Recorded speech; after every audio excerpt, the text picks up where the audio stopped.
प्राकृतिक संख्या किसे कहते हैं? किसे कहते हैं?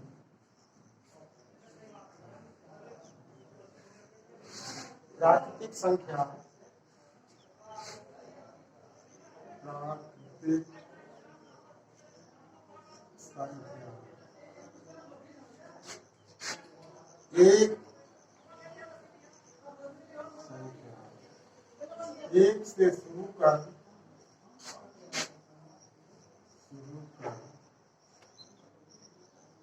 जहां तक लिख सके,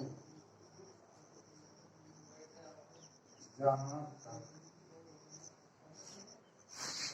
लिख सके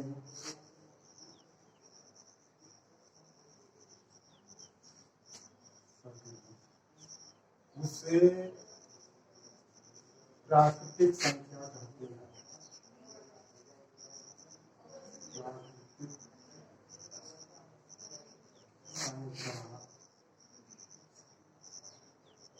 कहते हैं। जैसे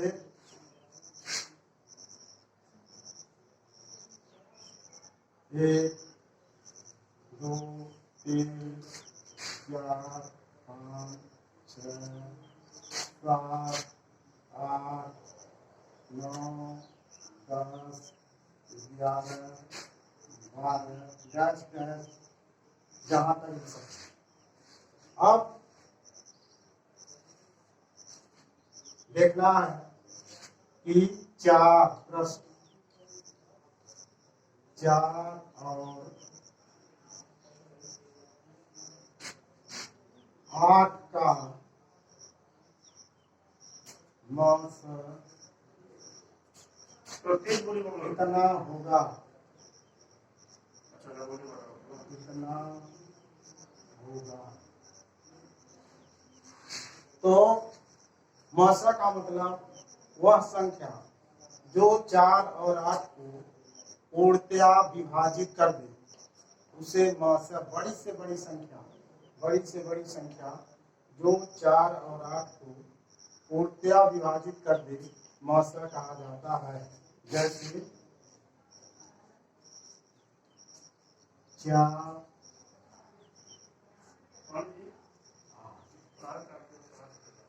अब इन 4 और 8 को कौन सी संख्या है जो पूरी तरह विभाजित कर देगी? तो 4 करने 4 गुना तो 4 और 8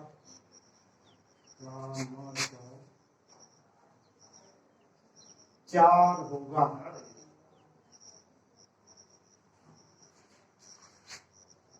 इसी प्रकार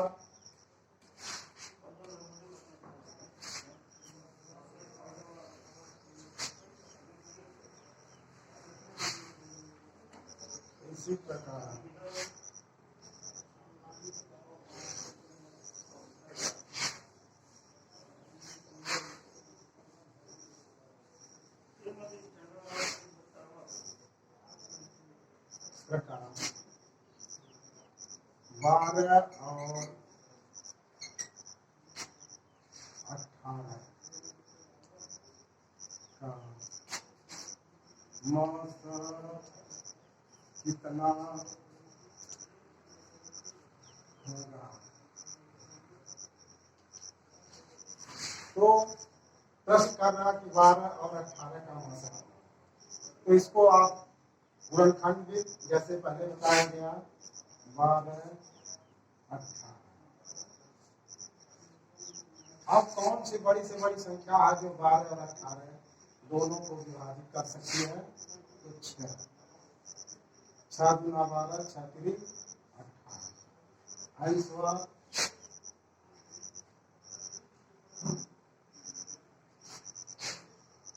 12 और 18 का मतलब 6। ध्यान दीजिए, यदि आपको मौसम है इस प्रकार से निकालना न पड़े, उसके लिए आपको पहाड़ा याद होना चाहिए। जैसे वो कौन सा अंक है, वह कौन सा अंक है जो 12 और 18 को विभाजित करेगा? तो 6 का 6 दूनी 12, 6 3 18, पहाड़ा पढ़ लिए, मौसम निकल गया। इसी प्रकार से अब 3 अंकों में देखिए, इसी प्रकार का 15, 20 और 30 का मौसम ज्ञात कीजिए। अब एक प्रश्न हो गया 3 अंकों का, 15, 20 और 30 का मौसम ज्ञात करना। तो इस तरह से बिना गुणनखंड किए अब यदि आपको पहाड़ा याद है, कौन संख्या 15, 20 और 30 को विभाजित करेगी? तो 5। तो इसका मौसा हो गया 5, 5 या 15, 5 और 20, 5 6 30। आप गुणनखंड में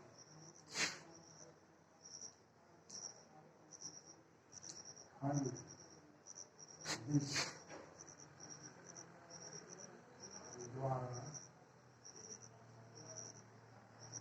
मौसा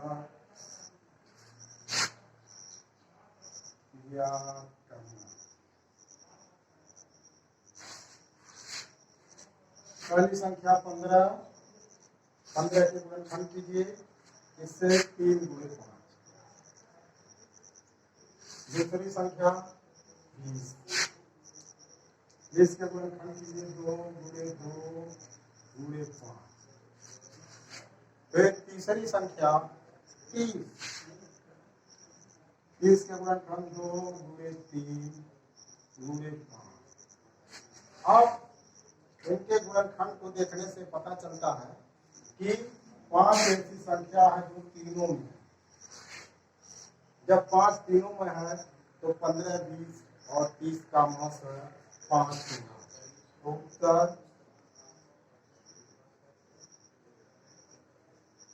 15, 20 और 30 का मौस 5 होगा। अगला प्रश्न,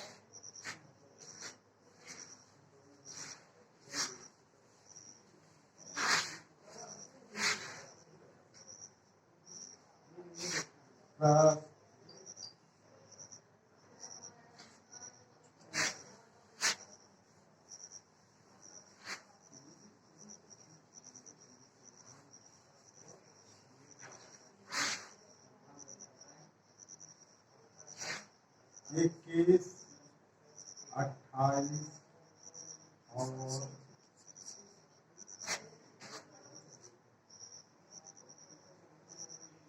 42 का मौसम ज्ञात कीजिए। आइए हम अब सबसे पहले 21 का गुणनखंड करते हैं। तो 21 का गुणनखंड 3 गुणे 4। अब आइए 28, 28 का गुणनखंड करते हैं, 2 गुणे 2 गुणे 7। फिर 42, 2 गुणे 3 गुणे 7। ध्यान से देखिए कि 7 एक ऐसा अंक है जो 21, 28 और 42 दोनों में है, तीनों में है, इसलिए मौसा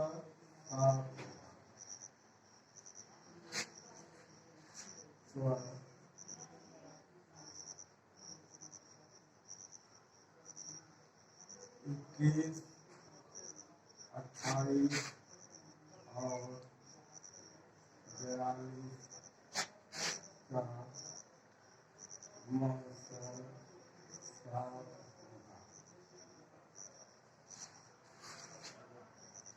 मस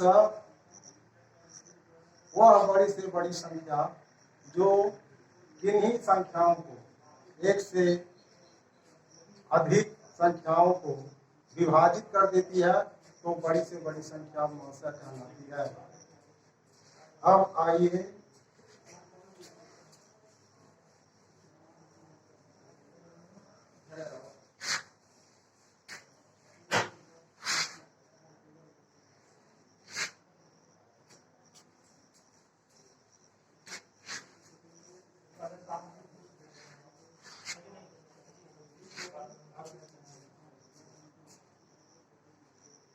दस, 15, 25 और 40 का मौसा ज्ञात कीजिए।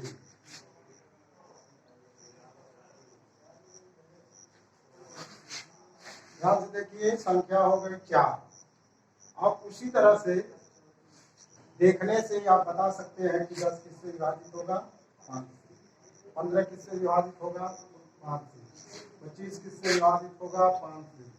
और 40 भी 5 से विभाजित होगा। तो इसका मौसा हो गया 5। आपको उत्तर देखते ही पता चल जाएगा। यार जब कई प्रश्न लगा लेंगे तो आपको पता चलेगा कि उत्तर इसका इतना है। तो फिर एक बार लगा करके देखिए, गुणनखंड कीजिए 10। अब गुणनखंड 2 गुणे 5। अगली संख्या 5। गुणनखंड कीजिए 3 गुणे 5। अगली संख्या 25। 5 गुणे 5। अगली संख्या 40।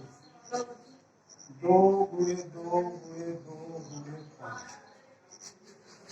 ध्यान से देखिए, चारों पदों में 10, 15, 25 और 40 एक गुणनखंड आपके सामने प्रस्तुत लिखे गए हैं। तीनों को ध्यान से देखिए तो सब में 5 एक ऐसी संख्या है जो सब में प्राप्त हो रही है। तो 10, 15, 25 और 40 का मौसा 5 होगा। 10,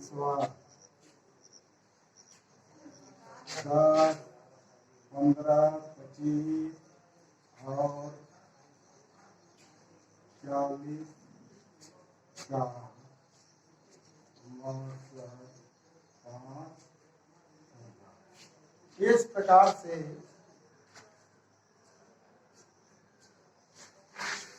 अनेक संख्याओं, अनगिनत संख्याओं का मौसा आप याद कर सकते हैं। संख्या 4 से 5, 6, 7, 8 हो सकती। अब आइए